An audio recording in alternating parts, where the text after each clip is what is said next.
तो आपको एक क्वेश्चन गिवन है, उसमें आपसे पूछा गया है कि find the H parameter of a given network. तो आपको एक नेटवर्क दिया हुआ है और आपसे पूछा गया है कि इसके जो आपके एच पैरामीटर है वो क्या क्या होंगे। तो सबसे पहले हम लोग देखते हैं कि अगर मैं यहाँ पे h11 की वैल्यू को फाइंड आउट करूँ तो उसके लिए मुझे क्या करना पड़ेगा, यहाँ पे v2 को जीरो करना पड़ेगा। मतलब v2 को अगर मुझे जीरो करना है तो मुझे क्या करना पड़ेगा, जो आपका ये नेटवर्क है इसमें मुझे क्या करना पड़ेगा, आउटपुट को शॉर्ट सर्किट करना पड़ेगा। अब देखो, मैंने जब जो आपका आउटपुट है उसको मैंने शॉर्ट सर्किट किया तो V2 को मैंने क्या किया, जीरो कर दिया। एक बार थोड़ा इसको भी देखेंगे। मान लो कि आपका यहाँ पे पोटेंशियल क्या है, ये आपका पॉइंट ए है और ये आपका पॉइंट बी है। और अगर मैं जो पोटेंशियल है आपका वी ए बी का अगर पोटेंशियल निकालूँ तो वो क्या होगा, V A minus V B, और दोनों पे जो आपका पोटेंशियल है वो इक्वल होता है। तो इस वजह से यहाँ पे जो आपकी वोल्टेज है वो क्या होगी, जीरो। अब मैं क्या करूंगा, V2 को मैंने जीरो किया तो मैं उसके बेसिस पे क्या करूंगा, ये दो पैरामीटर को निकाल पाऊंगा। तो सबसे पहले अगर हम बात करें तो हमारा क्या है, H11 वो आपका है V1 by I1 where V2 is equal to zero. अब मुझे क्या करना है, V1 बाय I1 निकालना है। तो मैं क्या करूंगा, यहाँ पे आपका एक सोर्स लगा हुआ है दैट इज V1, यहाँ पे जो आपका करंट है वो क्या है, I1। देखो अगर मैं यहाँ से आपका जो I1 है उसको फाइंड आउट करने की कोशिश करूँ तो वो आपका क्या होगा, अगर मैं यहाँ से जो आपका V1 है या उसे निकालूँ तो वो आपका क्या होगा, V1 इज इक्वल टू आपका हो जाएगा I1, और जो इसका R इक्विवेलेंट आएगा, R इक्विवेलेंट आपका क्या होगा, तो उसे देखते हैं। ये देखो ये दोनों आपके पास किस में है, पैरेलल में। पैरेलल में आपको कैसे पता चला, देखो अगर कोई आपकी ब्रांच है उन दोनों का जो इनकमिंग पॉइंट है वो भी एक पॉइंट से आके मिलता है, और जो आउटगोइंग पॉइंट है मतलब एंड पॉइंट और इनकमिंग पॉइंट या स्टार्ट पॉइंट या एंड पॉइंट जो है वो कॉमन पॉइंट से आके मिलते हैं, तो वो दोनों आपस में क्या होते हैं, पैरेलल में। तो ये आपके क्या है, दोनों पैरेलल में है। अगर मैं इसे सोल्व करूं तो आपके पास क्या होगा, 3 इंटू 6, 3 प्लस 6, दो पैरेलल रेजिस्टेंस को हम ऐसे सोल्व करते हैं तो ये आपके पास क्या हो जाएगा, 18/9। तो ये आपके पास 2 हो गया। इन दोनों को अगर मैंने सोल्व किया, अब ये आपका जो इक्विवेलेंट आया है ये मतलब 2 ओम, वो इसके सीरीज में है। तो अगर मैं उसमें वो ऐड करूं तो आपके पास जो टोटल रेजिस्टेंस आया आर इक्विवेलेंट वो आपके पास आया 4।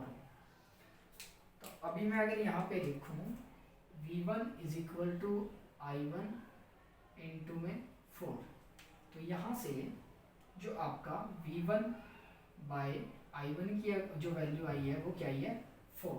तो V1 बाय I1 आपका क्या है, इनपुट इम्पीडेंस है। तो और ये आपका पैरामीटर था H11। तो H11 की जो आपके पास वैल्यू आई है वो क्या आई है, 4। अब अगर मैं सेकंड की बात करूं तो सेकंड में आपके पास क्या है, I2 is equal to H21 I1। अगर मैं H21 की वैल्यू को फाइंड आउट करूं तो वो होगी I2 by I1 where V2 is equal to 0। अब देखो मुझे क्या करना है, मुझे I2 की वैल्यू को फाइंड आउट करना है, मुझे बेसिकली ये रेशो बनाना है। तो मैं क्या करता हूँ, देखो सबसे पहले अगर मैं I2 को निकालने में कामयाब हो गया तो मैं इस रेशो को इजीली फाइंड आउट कर पाऊंगा। आपका एक रिलेशन है, इसको भी थोड़ा ध्यान में रखना, इसका भी आगे यूज होगा। देखो ये आपका I1 करंट है, मैं मान लेता हूँ यहाँ पे कोई आपका एक IB करंट है, और ये आपका I2 करंट था। देखो जो आपका IB करंट है उसकी डायरेक्शन आपके I2 से अपोजिट है। तो देखो अगर मुझे ये आपका IB है, मान लो कि ये आपका IC है, अगर मुझे IB की वैल्यू निकालनी है जो कि आपका क्या होगा, -I2, तो मैं कैसे निकालूंगा, यूजिंग करंट डिवीजन रूल। देखो यहाँ से आपका I1 आ रहा है, तो जो आपका I1 है वो आपका डिवाइड होके IC और IB में चेंज आपका जो है डिवाइड हो जाएगा। तो IB की अगर मैं वैल्यू निकालूं तो यहाँ पे हम क्या यूज करेंगे, करंट डिवीजन रूल। वो क्या कहता है, उसके अकॉर्डिंग जो आपका IB है वो क्या होगा, IB इज इक्वल टू आपका टोटल करंट वो क्या है आपके पास यहाँ पे I1, जो IB की वैल्यू हम फाइंड आउट करेंगे वो क्या होगा, देखो आपका टोटल करंट I1 और जिस ब्रांच में हम लोग निकालते हैं उसके अपोजिट ब्रांच का रेजिस्टेंस, मतलब ये अपोजिट ब्रांच का रेजिस्टेंस 6 बाय में टोटल जो आपकी दोनों ब्रांचेस होती हैं उनके भी उनका रेजिस्टेंस मतलब 6 + 3। तो यहाँ से जो आपका IB है वो आपका आ जाएगा I1 इंटू में 6/9। तो देखो जो आपका यहाँ से IB है वो आपका क्या था -I2, तो ये आपका हो गया -I2 is equal to I1 6/9। अगर मैं यहाँ से I2/I1 की वैल्यू निकालूँ तो आपके पास हो जाएगी 6/9। अगर मैं इसे ऐसे लिखूँ I2/I1 is equal to minus इसको काट के अगर तो ये आपका 2/3, तो I2/I1 जो आपका आया है वो आया -2/3 और ये आपका I2/I1 आपका इक्वल था H21 के। तो आपके पास दो पैरामीटर की जो वैल्यू है वो आपने निकाल ली, एक था आपका H11 और दूसरा था आपका H21। तो दो जो आपके पास पैरामीटर हैं वो आपने फाइंड आउट कर लिए। अब हम लोग क्या करेंगे, नेक्स्ट में हम लोग I1 को 0 करेंगे और देखते हैं सर्किट में क्या मॉडिफिकेशन होगी। अभी क्या था, आपने दो पैरामीटर थे जो आपके निकाल लिए थे, वो क्या था कि आपने V2 को 0 कर दिया था। अब हम लोग क्या करेंगे, जो आपका I1 है उसको 0 करेंगे। I1 को 0 करने के लिए आपको क्या करना पड़ेगा, इनपुट साइड को ओपन सर्किट और जो आपका सोर्स है वो आपका V2 साइड में रिप्लेस हो जाएगा। तो जो सर्किट है वो आपका कुछ इस प्रकार से होगा। तो अगर आप जो आपका I1 है उसको 0 करते हो तो आपके पास जो पैरामीटर है क्या क्या बचेंगे, वो आपके पास ये होंगे। तो यहाँ से अगर मैं फर्स्ट जो हमारा है यहाँ से मैं देखूँ तो H12 जो आपके पास आएगा वो आएगा V1 बाय में V2 और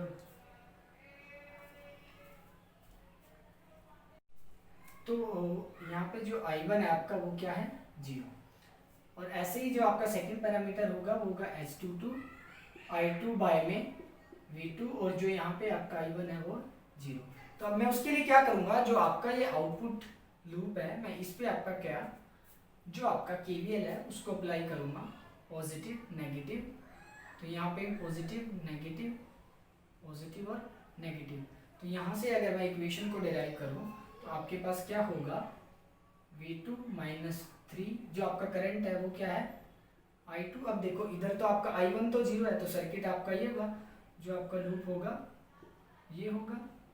तो 3I2 - 6I2 is equal to 0 और यहाँ से जो V2 है उसकी वैल्यू आपके पास क्या हो जाएगी 9I2। और अब आपके पास क्या था, यहाँ से I2/V2 मतलब I2 बाय में V2 जो आपका आएगा I2 बाय में V2 आपके पास होगा 1/9। अब ये आपका क्या है एडमिटेंस, तो इसको आप क्या लिखते हो, मोह या सीमेंस में आप लोग इसको लिखते हो।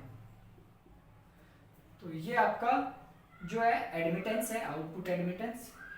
और ये आपका H22 जो आपका पैरामीटर है वो है। अगर हम जो आपका KVL है अगर उसको इनपुट लूप पे अप्लाई करें तो आपके पास क्या होगा, अगर मैंने जो KVL है वो इनपुट लूप पे अप्लाई किया तो यहाँ पे जो आपका पोटेंशियल है वो तो 0 नहीं होगा। तो यहाँ पे जो आपका पोटेंशियल है वो क्या है V1। तो V1 माइनस I1 इनटू में 2। अब यहाँ पे देखो I1 जो आपके पास है वो 0 है तो मतलब ये 0।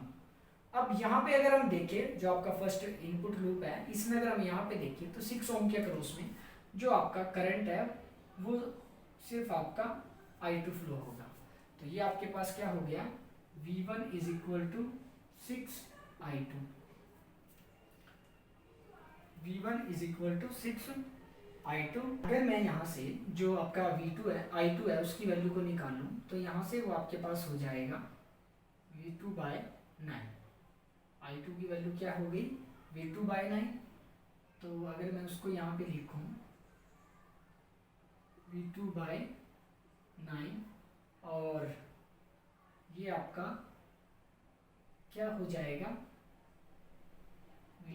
V1/V2 इज इक्वल टू आपका हो जाएगा 6/9 मतलब 2/3।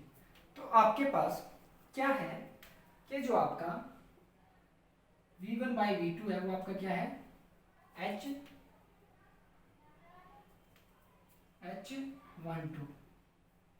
तो अभी आपने देखा कि जो आपके ये सभी पैरामीटर हैं वो कैसे इक्वेशन को डिराइव करके हम लोग इजीली फाइंड आउट कर सकते हैं।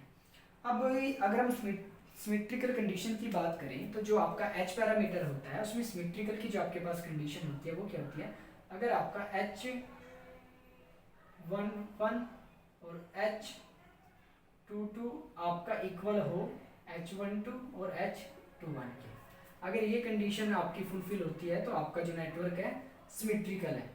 अगर आपके पास H12 is equal to -H21, अगर आपके पास ये कंडीशन फुलफिल होती है तो जो आपका नेटवर्क होगा वो आपका रेसिप्रोकल नेटवर्क होगा। अगर ये आपकी कंडीशन फुलफिल नहीं होती है तो आपका नॉन रेसिप्रोकल नेटवर्क होगा। तो ये आपकी कंडीशन सिमेट्रिकल के लिए है और ये आपकी कंडीशन किसके लिए है, रेसिप्रोकल नेटवर्क के लिए। अब जो हमारा नेक्स्ट टॉपिक होगा उसमें हम इसी का ही आपका जी पैरामीटर का एक एडवांस वर्जन होता है, या हम बोल सकते हैं इसी का एक इनवर्स होता है, उसको हम जी पैरामीटर बोलते हैं। तो उसके बारे में हम लोग बात करेंगे। Thank you.